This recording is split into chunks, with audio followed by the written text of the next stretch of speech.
about ADHD that are a genuine struggle, or just a trend or a quirk. This is something that we've embraced, but sometimes we choose not to have it, you know? Most of the time. Joking, I'm cool. I'm just cute.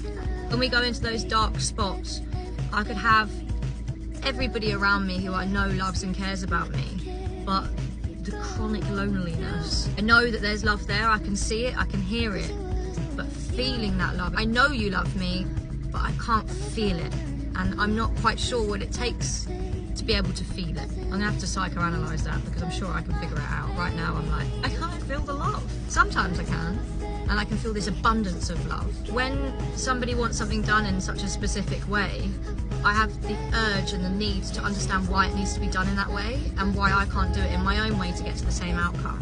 This has really been quite difficult for me, especially in corporate workplaces.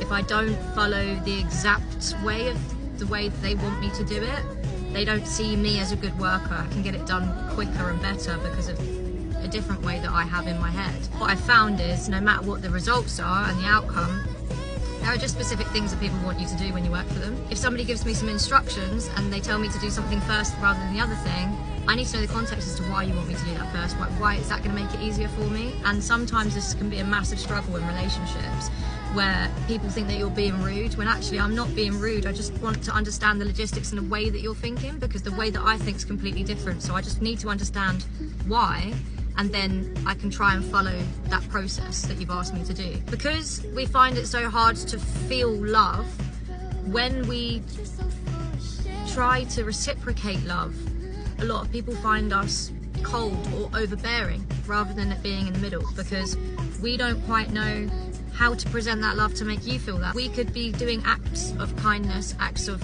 love to you, but you wouldn't really think that that's love because that's what we would expect. It could be seen sometimes to some people as overwhelming, love bombing, or that we're cold. I think one of the ways that we can work together as people who have ADHD and people who don't have ADHD with our relationships and how we love each other is just communication. We're asking for extra context. It's not because we're trying to decipher it, trying to stamp all over you and your way of doing things and stuff like that. We just want to know.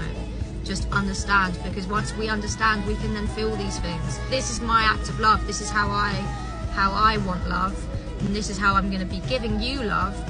Then when you do give us that love, we can try and learn to understand that that is love to then eventually feel it, and vice versa. That's it for me today. Hope it helps.